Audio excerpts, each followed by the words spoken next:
Hello दोस्तों, स्वागत है आपका बाजीराव नर्सिंग एकेडमी पे। तो नॉर्सेट के लिए बहुत ही इंपॉर्टेंट सीरीज आपकी चल रही है, वंदे भारत सीरीज। देखिएगा, इसमें मैंने सभी स्क्रीनशॉट को आपके लिए सेव किया जा रहा है। तो अभी जो आपकी सुबह 8:30 बजे क्लास होती है, उसमें इंपॉर्टेंट क्वेश्चनों का डील कराया जाता है, जो कि बहुत ही इंपॉर्टेंट आने वाले, बिल्कुल नॉर्सेट में यहाँ से क्वेश्चन है छप करके आने वाले। तो देखिएगा, हर एक इंपॉर्टेंट यहाँ पर इमेज बेस्ड क्वेश्चन के साथ साथ बनने वाले सभी आपके एक इंपॉर्टेंट क्वेश्चनों को डील किया गया है। तो बिल्कुल सभी 8:30 बजे सुबह जल्दी से एक साथ जुड़ने की कोशिश करिएगा। तो बिल्कुल आपका बहुत इंपॉर्टेंट क्लास रहती है सुबह सुबह 8:30 बजे। बहुत वंदे भारत सीरीज को बिल्कुल आपको ज्वाइन करना है और अपने सपनों को साकार करना है। तो उसके लिए आपने ये सभी इंपॉर्टेंट इमेज बेस्ड क्वेश्चन पढ़े हुए हैं। बात करते हैं यहाँ से आगे बढ़ना है, तो ये सभी आज तक आपने डील कर लिया था। यहाँ पर कल की क्लास में डील करने वाले हैं ऑक्सीजन डिलीवरी सिस्टम्स के बारे में, ऑप्थेल्मोस्कोप के बारे में, ऑटोस्कोप के बारे में, एपिजियोटोमी के बारे में, चिटल फॉरसेप्स के बारे में, ड्रेसिंग फॉरसेप्स के बारे में,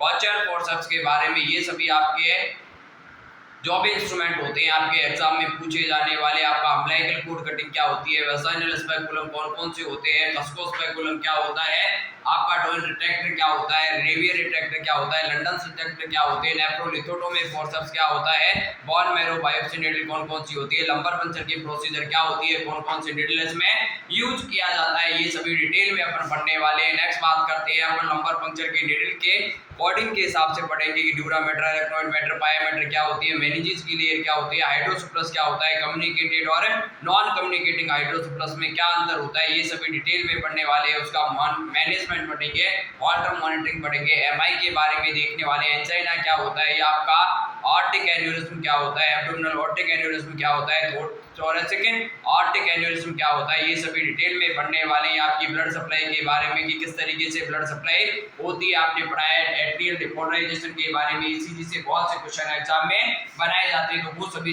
के इमेज बेस्ड क्वेश्चन के साथ साथ मैं आपको प्रैक्टिकल क्वेश्चन में देने वाला हूं कि कहां पर कौन सा आपका डिसरथमिया देखने को मिलता है, क्या क्या वेव देखने को मिलेगी, कौन सी वेव होती है वो आपको पॉजिटिव देखने को मिलती है, ये सभी आप पढ़ने वाले हैं। नेक्स्ट आप पढ़ेंगे ट्रैकियोस्टोमी के बारे में, एंडोट्रेकियल ट्यूब के बारे में, ये सभी आपने डिटेल में डिस्कस किया हुआ है। एक्सरे को देख करके पता लगा सकते हैं। तो एग्जाम में बिल्कुल नॉर्सेट में क्वेश्चन आता है कि एक्सरे की इमेज को देख करके बताइएगा कि कौन सा इसमें डिफेक्ट देखने को मिल रहा है, न्यूमोथोरेक्स क्या होता है, हाइड्रोथोरेक्स क्या होता है, प्लूरल इफ्यूजन क्या होता है, डेक्स्ट्रोकार्डिया क्या होगा, कार्डियोमेगेली का इमेज कौन सा होता है, एनजी ट्यूब का आपको प्लेसमेंट चेक करना है तो कैसे पता करोगे। अगर आप ट्रैकियोस्टोमी के बारे में देख रहे हैं तो एक्सरे में आप कैसे पता लगाते हैं, एंटीरियर पोस्टीरियर डायमीटर क्या होता है और एपी क्या होता है, पीए व्यू क्या होता है एक्सरे का, ये सभी डिटेल में डिस्कस करने वाले हैं। नेक्स्ट आपने पढ़ा था कि प्लेन के बारे में, 3 टाइप के प्लेन आपने पढ़ाया था, ससाइटल प्लेन के बारे में, नेक्स्ट आपने पढ़ा था वर्टिकल प्लेन के बारे में और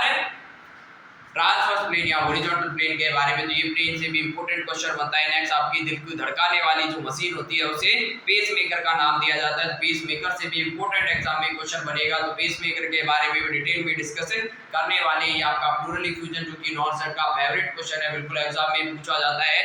अम्बिलिकल कोड की कटिंग से क्वेश्चन आते हैं कि अम्बिलिकल कोड में अम्बिलिकल कोड की कौन कौन सी डिफॉर्मिटी होती है, कितनी वेसल्स पाई जाती है, 4 वेसल्स होती है, 4।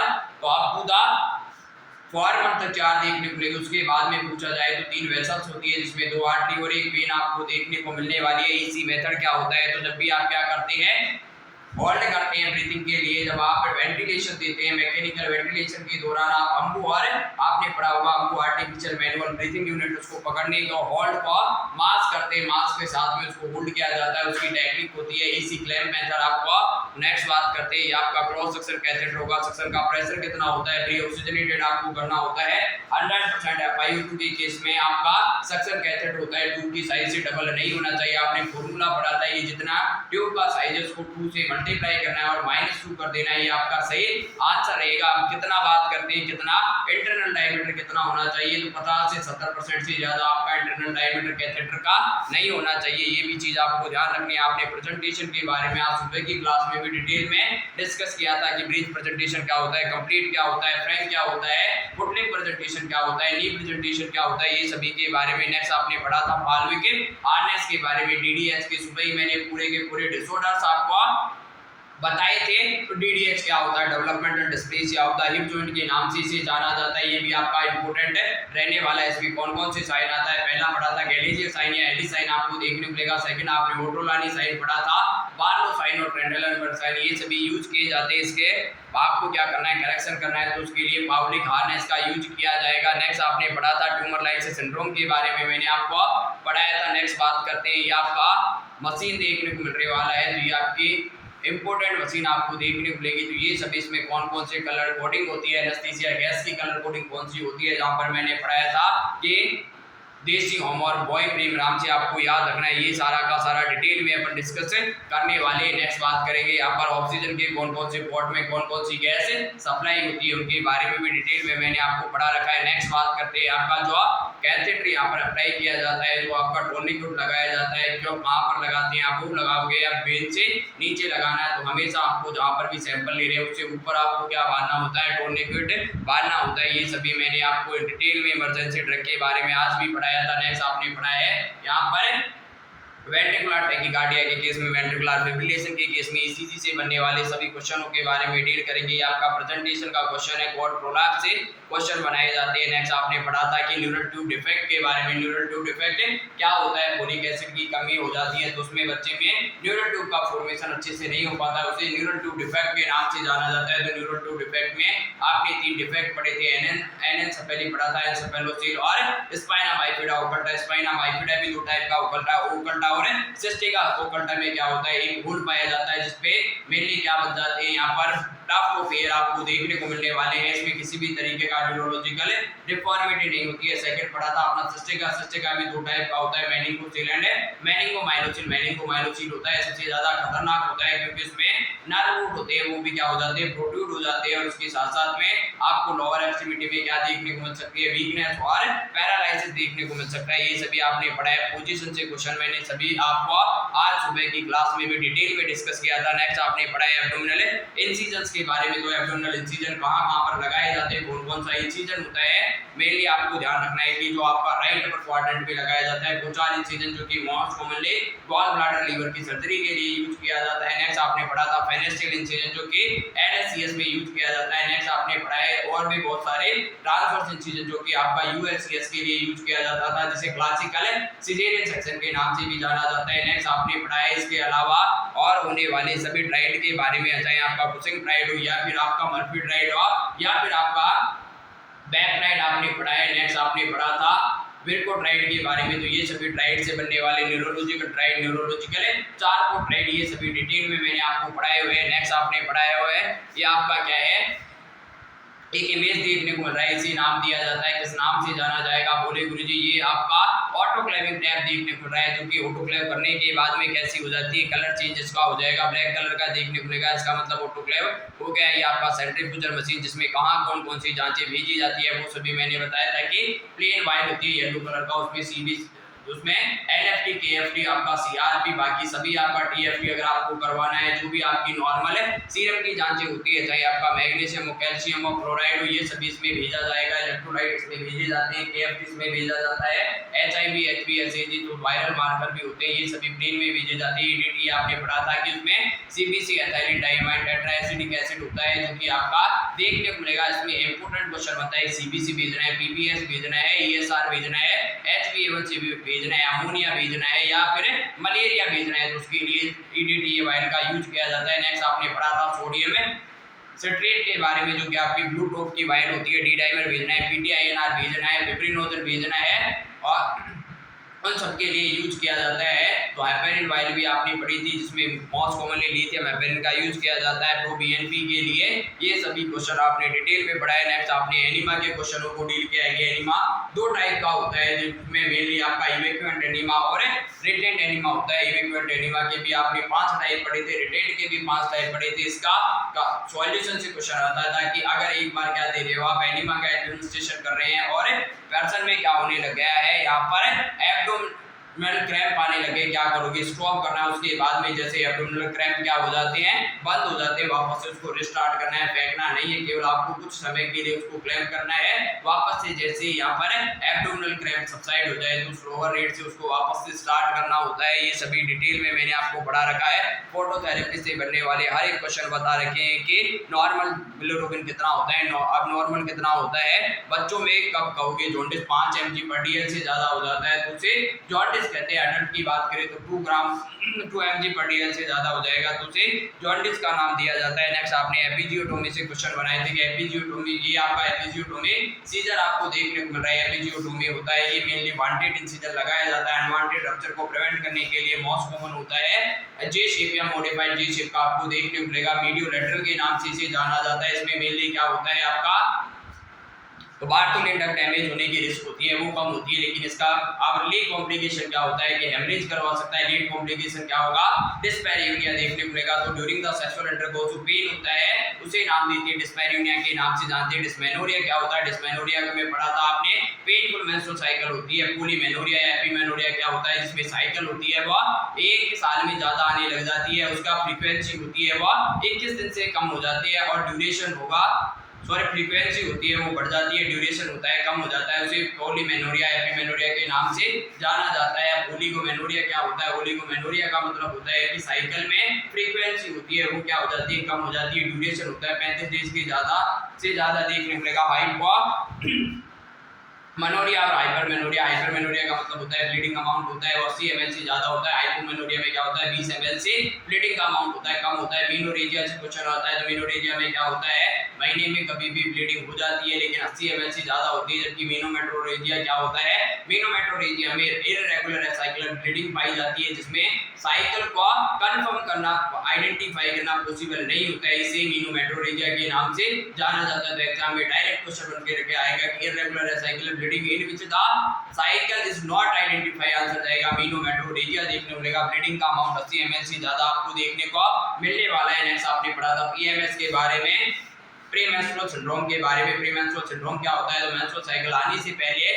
जो भी आपकी फिजियोलॉजिकल और फिजिकल साइन और सिम्टम्स होते हैं, फिजियोलॉजिकल और साइकोलॉजिकल मेंस्ट्रुअल से पहले उसे नाम दिया जाता है, पीएमएस के नाम से जाना जाएगा। पीएमएस भी आपका इंपॉर्टेंट रहने वाला है। तो जो भी आपका मेंस्ट्रुअल साइकिल आने से पहले जो सिक्रेटरी फेज होती है 14 से 28 दिन की, उस फेज में आपको देखने को मिलने वाला है। तो ये सभी चीजें इंपॉर्टेंट आपके मेंस्ट्रुअल साइकिल से क्वेश्चन बनते हैं, हर बार एग्जाम में क्वेश्चन पूछे जाते हैं। नेक्स्ट आपका ऑक्सीजन डिलीवरी सिस्टम से क्वेश्चन आता है, आपका ऑक्सीजन बुड देखने को मिल रहा है। नेक्स्ट बात करते हैं इसमें एनआरएम और एनआरबीएम के बारे में पढ़ा था। एनआरएम होता है नॉन रेगुलेटरी मास्क होता है जिसमें वन वे वाल्व पाया जाता है, वन वे वाल्व होता है तो इसलिए इसमें क्या हो जाता है, आसानी से आपका 100% 95 से 95 to 100% ऑक्सीजन सैचुरेशन इसमें दे सकते हैं। हाईएस्ट डिलीवरी होता है इसमें आप ऑक्सीजन प्रोवाइड करा सकते हैं। लेकिन मोस्ट रिलायबल पूछ लिया जाए ऑक्सीजन डिलीवरी तो प्रिवेंचुरी मास्क आपको आंसर देना है, जो कि आपका अभी प्री में भी क्वेश्चन पूछा था वहां से।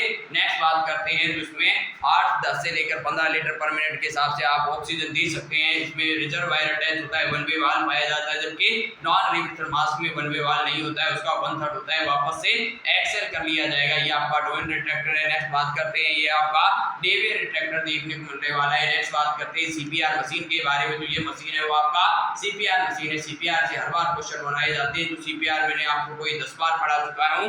नेक्स्ट बात करते हैं ब्रीथिंग एड्स के बारे में। ब्रीथिंग एड्स होते हैं जो कि मोस्ट कॉमनली आपका कंडक्टिंग हियरिंग लॉस में जो कि आउटर ईयर और मिडिल ईयर की डिजीज होती है उनके लिए यूज किया जाता है। बिहाइंड द ईयर इसको बिल्कुल ब्लूटूथ की तरह लगाया जाएगा, टर्निंग फोर्क में यूज किया जाता है, जो मोस्ट कॉमनली 512 हर्ट्ज का देखने को मिलेगा। रेनी टेस्ट और वेबर टेस्ट में किए जाते हैं। रेनी टेस्ट क्या होता है, रेनी टेस्ट का मतलब होता है AC is more than BC होता है, लेकिन अगर पर्सन में क्या है कंडक्टिंग हियरिंग लॉस होगा तो उसमें BC is more than AC देखने को मिलेगा। बोन कंडक्शन ज्यादा होता है एयर कंडक्शन की बजाय। इसमें सेंसर न्यूरल हियरिंग लॉस का पता नहीं चल पाता है क्योंकि इसमें भी नॉर्मल की तरह आपका एसी मोर देन बीसी देखने को मिलेगा। तो उसके लिए फिर पर्सन में क्या करते हैं, वेबर टेस्ट किया जाएगा। वेबर टेस्ट क्यों करते हैं, वेबर टेस्ट के लिए आपको ध्यान रखना है कि अगर वेबर टेस्ट में साउंड होती है लेटरलाइज नहीं हो रही, मतलब दोनों आपकी कानें बिल्कुल ठीक है, टकाटक है, मस्त है एकदम, किसी तरीके की कोई टेंशन लेने की जरूरत नहीं है। लेकिन नेक्स्ट क्वेश्चन पूछा जाता है कि आपका साउंड है वन साइड लेटरलाइजेशन हो रहा है, एक साइड आ रहा है तो अपर्टेड ईयर की तरफ आ रहा है, जिस कान में प्रॉब्लम है उसी कान में ज्यादा साउंड सुनाई दे रहा है, इसका मतलब कंडक्टिंग हियरिंग हियरिंग लॉस आपको देखने को मिल रहा है। सेकंड क्वेश्चन आता है कि आपका नॉर्मल हेल्दी ईयर की तरफ ज्यादा साउंड सुनाई दे रहा है, इसका मतलब है सेंसरी न्यूरल हियरिंग लॉस आपको देखने को मिलने वाला है। ये सभी इंपॉर्टेंट क्वेश्चन है, बनाए जाते हैं ये सीएचएफ की प्रोडक्शन से, सीएचएफ के बाद भी से मैंने आपको क्वेश्चन बनाया था। ये आपका माउथ गैग देखने को मिल रहा है। नेक्स्ट आपने पढ़ा था एयरवे के बारे में, ये आपकी एयरवे है, डिफरेंट डिफरेंट कलर कोडिंग के आपकी एयरवे देखने को मिलेगा। तो एलएमए मैंने पढ़ा दिया आपको, लैरिंजियल मास्क एयरवे पढ़ा दिया, गुडल्स एयरवे पढ़ा दिया, आईसेल मैंने पढ़ा दिया, एंडोट्रिकल ट्यूब आपको पढ़ा दिया, ट्रैकोस्टोमी ट्यूब मैंने आपको पढ़ा दिया, एनिमा मैंने आपको पढ़ा दिया, वोटेड गॉड एप्लीकेशन है मैंने आपको पढ़ा दिया। नेक्स्ट आपने पढ़ा है कि वाटर से ड्रेनेज के बारे में, वो भी आपने पढ़ लिया है। नेक्स्ट आपने न्यूमोथोरक्स के बारे में, न्यूमोथोरक्स के बारे में, हाइड्रोथोरक्स के बारे में, ये सभी डिटेल में मैंने इसी से बनने वाले इलेक्ट्रोलाइट डिस्टरबेंसेस की सभी क्वेश्चन मैंने आपको क्लियर करा दिया। नेक्स्ट आपने फ्यूचर के बारे में पढ़ा दिया है मैंने, फ्यूचर के बारे में डिटेल में, जहां पर आपने पढ़ा था कि चल प्यारे एमपी से, तो ये कौन सा है आपका एब्जॉर्बेबल फ्यूचर है, और एनपीएस पॉलिसी बताई थी वो आपका नॉन एब्जॉर्बेबल फ्यूचर देखने को मिलेगा, 2 दिन पहले आपको पढ़ाया था। नेक्स्ट आपकी ट्यूब की साइज एडीटी ट्यूब का किस तरीके से मेजर करना होता है, तो कप वाला यूज कर रहे थे, 8/4 प्लस 3.5 आपको यूज करना है। अगर आप अनकप्ड ट्यूब यूज कर रहे हैं, बच्चों में यूज कर रहे हैं, उसके लिए मिल का यूज करना होता है, तो उसके लिए आप क्या करने वाले हैं, 8/4 प्लस 4 का फॉर्मूला यूज करोगे। ये आपके गुडल्स एयरवे की पुरानी क्या साइज थी, नई क्या साइज है, उसके अकॉर्डिंग में मैंने आपको डिटेल में क्वेश्चन समझा दिए। नेक्स्ट आपने पढ़ा था स्पाइगमोमैनोमीटर के बारे में, तो ये स्पाइगमोमैनोमीटर है, एक आपका मरकरी का देखने को मिल रहा है, सेकंड है आपका डिजिटल देखने को मिलेगा, थर्ड वाला है आपका एनारॉइड देखने को मिल रहा है, चौथा है ये भी मरकरी है, पांचवा आपका स्टेथोस्कोप है। ये डिफरेंट डिफरेंट टाइप का कि हाईली फास्ट बीपी कब देखने को मिलता है, लो फास्ट बीपी कब देखने को मिलेगा, तो ये भी इंपॉर्टेंट क्वेश्चन मैंने आपको पढ़ाया था। नेक्स्ट आपने पढ़ा था माला की पत्ती के क्लासिफिकेशन के बारे में, जो कि एंडोट्रिकल ट्यूब का इंट्यूबेशन करने के लिए यूज किया जाता है, तो ये माला पत्ती का क्लासिफिकेशन है। नेक्स्ट आपने पढ़ा था एचडी कैथेटर के बारे में, एचडी कैथेटर की साइट कौन कौन सी होती है, right IGB most commonly use किया जाता है, सबक्लेविन आपको देखने को मिलेगा, और फीमोरल होता है कम यूज किया जाता है, क्योंकि वहां पर क्या होता है फीकल कंटेंट की वजह से ज्यादा चांसेस होते हैं आपके इन्फेक्शन के, इसलिए उसको कम यूज किया जाता है। हेपेरिन का सॉल्यूशन बनाना होता है 100 ml में 0.1 ml 1:1000 वाला रेशियो आप यूज करना है, 5 ml में 0.5 ml 1:1000 वाला रेशियो आपको यूज करना है, मतलब 1 ml में 1000 यूनिट आपको देखने को मिलेगा। हेमोडायलिसिस और पेरिटोनियल डायलिसिस, हेमोडायलिसिस का मोस्ट कॉमन कॉम्प्लिकेशन होता है कि उसमें बीपी को कम कर देता है, हाइपोटेंशन की रिस्क होती है, जबकि आपने पढ़ा था पेरिटोनियल डायलिसिस में पेरिटोनाइटिस का रिस्क देखने को मिलेगा। नेक्स्ट आपने पढ़ा है प्लूरल इफ्यूजन के बारे में, एचएफएनसी मशीन के बारे में, 2 आपकी लेयर होती है प्लूराइसी में, और अगर किसी को प्लूरल पेन हो रहा है उसमें क्या करवाना है, आपको सपोर्ट प्रोवाइड करवाना होता है, जो जब भी आप कफिंग करते हैं स्प्लिंटिंग आपको देना होता है, सहारा देना होता है, ताकि उन दोनों के बीच प्लूरा के बीच में घर्षण ना हो। प्लूरा पैराइटल बाहर वाली विसरल अंदर वाली होती है आपका बियर अगर है, जो कि हाइपोथर्मिया के केस में बॉडी के टेम्परेचर को मेंटेन करने का काम करेगा। ये आपका इन्वेजिव पेपे मॉनिटरिंग देखने को मिल रहा है, तो आप डायरेक्टली इन्वेजन डाल करके आपकी आर्टरी होती है मोस्ट कॉमनली ब्रेकियल आर्टरी, आपकी रेडियल आर्टरी और फीमोरल आर्टरी में इसका यूज किया जाएगा। नेक्स्ट क्वेश्चन की बात करते हैं, ये आपका माउंट कैथेटर देखने को मिल रहा है, तो आप एंडोट्रिकल ट्यूब लगाया हुआ है, ट्रैकोस्टोमी ट्यूब लगाया हुआ है, तो और वेंटिलेटर से कनेक्ट है, तो उसकी फ्लेक्सिबिलिटी को बढ़ाने के लिए इस ट्यूब का यूज किया जाता है। इसे कैथेटर माउंट के नाम से जानते हैं। आपका इशियारा चार्ट देखने को मिलेगा, मायोपिया के लिए डिफरेंट आपका 6/6 होता है, ये आपका नॉर्मल विजन देखने को मिलता है, तो आपको भी 6 मीटर से दिखाई दे रहा है और पेशेंट को भी 6 मीटर से दिखाई दे रहा है, मतलब परफेक्ट विजन है। 6/6 से 6/18 तक इसको नॉर्मल माना जाता है, लेकिन 6/18 से ज्यादा हो जाता है तो उसे अब आप एबनॉर्मल का नाम देते हैं। इसमें क्या होगा 3/60 होता है, ये आपका ब्लाइंडनेस का नाम दिया जाता है, तो WHO कहता है कि 6/60 देखने को मिल रहा है, तो ये क्या है ब्लाइंडनेस है, मायोपिया, हाइपरमायोपिया, हाइपरमेट्रोपिया, हाइपर एग्मेस्टिज्म, ये सभी मैंने आपको डिटेल में पढ़ाया हुआ है। नेक्स्ट बात करते हैं, यहाँ पर आपको डॉपलर देखने को मिलने वाला है, फीटल डॉपलर है। नेक्स्ट आपका ये पेरिटोनियल कैथेटर देखने को मिल रहा है, पेरिटोनियल डायलिसिस कैथेटर। नेक्स्ट आपने पढ़ा था फ्रैक्चर्स के बारे में, फ्रैक्चर भी आपके इंपॉर्टेंट रहने वाले हैं, बिल्कुल एग्जाम में डायरेक्टली यहाँ से 100% क्वेश्चन बनने वाले हैं। एक इंपॉर्टेंट आपकी स्लाइड है, तो बिल्कुल सभी सुबह 8:30 बजे तैयार रहिएगा। ये आपका फीमोरल से आपके ट्रैक्शन से क्वेश्चन आता है कि अगर पर्सन में डिफरेंट टाइप के ट्रैक्शन लगाए जाते हैं, स्किन ट्रैक्शन और स्केलेटल ट्रैक्शन स्किन ट्रैक्शन है 4 से 5 किलो वेट अप्लाई करना है। स्केलेटल ट्रैक्शन है तो 13 से 18 किलो वजन आपको यूज करना होता है। अगर स्केलेटल ट्रैक्शन का यूज कर रहे हैं तो पिन साइड गियर होती है, ये सबसे ज्यादा आपके लिए जरूरी रहने वाली है। तो पिन साइड गियर को आपको ध्यान रखना है। ये आपका पोस्चरिंग से क्वेश्चन है, ग्लास को घुमा स्केल से क्वेश्चन है। तो जीसीएस के बारे में बनने वाला हर एक क्वेश्चन मैंने डिटेल में आपको यहाँ पर पढ़ाया था। ये आपका क्या है 82 का मैनोमीटर देखने को मिलेगा, जो कि 82 के कप के प्रेशर को मेजर करने के लिए यूज किया जाता है। कितना होता है 20 से 25 mm ऑफ एच या 20 से 30 सेंटीमीटर ऑफ एच होगा। ये आपका होल्डर मॉनिटरिंग डिवाइस है। नेक्स्ट आपने पढ़ा था जो थ्रस्ट मैनुअल के बारे में, जिसको कहां पर यूज किया जाता है अगर पर्सन में रोड ट्रैफिक एक्सीडेंट हुआ है, आपके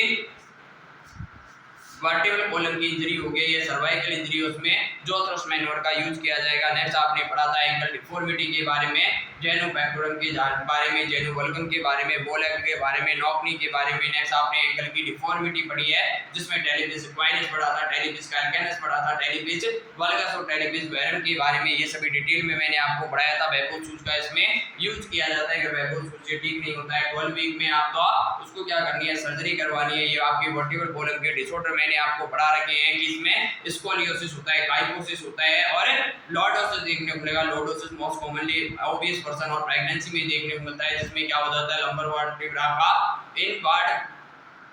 इनवार्ड में बेंडिंग देखने को मिलती है, अंदर की साइड चला जाता है। नेक्स्ट आपने पढ़ा था कि काइफोसिस में क्या होता है, आपका थोरेसिक वर्टिब्रा का आउटवर्ड मूवमेंट देखने को मिलेगा। नेक्स्ट आपने पढ़ा था स्कोलियोसिस। स्कोलियोसिस में क्या हो जाता है, स्कोलियोसिस में लैटरल डेविएशन देखने को मिलता है स्पाइन का। नेक्स्ट आपने पढ़ा है आपके डिफॉर्मिटी के बारे में, अलग अलग यूट्रस की डिफॉर्मिटी के बारे में, कौन कौन सी डिफॉर्मिटी होती है उनके बारे में। यूट्रस का नॉर्मल साइज कितना होता है 7.5 into 2.5 देखने को मिलेगा। नॉर्मल वेट 60 ग्राम होता है, 50 से 80 ग्राम। तो एक ही आंसर देना है 60 ग्राम। नेक्स्ट आपने बात करी थी प्रेगनेंसी में 900 से 1000 ग्राम का हो जाता है। पायरिफॉर्म शेप होती है पेल्विक कैविटी का, अलग अलग डिफरेंट टाइप पर अलग अलग होता है। आपने फीमेल के पेनिस के बारे में पढ़ा था। मोस्ट कॉमनली आपका याद रखना है कि आपको गायनेकोड पेनिस होता है फीमेल में, सबसे ज्यादा आपके लेबर के लिए फेवरेबल होगा, सबसे कम फेवरेबल होता है वो आपका एंड्रोइड या मेल पेल्विस देखने को मिलेगा, जिसमें साइड वॉल्स होती है, कर्वर्स हो जाती है, स्टेट स्पाइन शार्प आपको देखने को मिलेगा। नेक्स्ट आपने पढ़ा था किडनी शेप का आपको देखने को मिलेगा, प्लेटिप्लॉइड और एंथ्रोपोइड होता है, ओवल शेप का देखने को मिलता है। नेक्स्ट आपने रॉबर्ट पेल्विस के बारे में पढ़ा था। रॉबर्ट पेल्विस नेगली पेल्विस के बारे में, तो वन सैक्रल एला एब्सेंट होती है नेगली पेल्विस में, सेकंड रॉबर्ट पेल्विस होता है। रॉबर्ट पेल्विस में दोनों की दोनों सैक्रल एला एब्सेंट होती है। नेक्स्ट आपने रेसिटिक पढ़ा था, विटामिन डी की डेफिशिएंसी की वजह से देखने को मिल रहा था। नेक्स्ट आपने पढ़ा है वेबर टेस्ट के बारे में और रेनी टेस्ट के बारे में, किस तरीके से परफॉर्म किया जाता है। नेक्स्ट आपने पढ़ा है वेपोराइजर गैस के बारे में, एनेस्थेटिक गैस वेपोराइजर के बारे में। ये भी आपका इंपॉर्टेंट क्वेश्चन बनता है, मैंने आपको पढ़ा रखा है। डे से होम और बॉय प्रेम नाम से। तो डेस्फ्लुरान और डेस्फ्लुरान आपको देखने को मिलेगा, एनफ्लुरान, सेविफ्लुरान, आइसोफ्लुरान, एलोथेन आपको देखने को मिलने वाली है।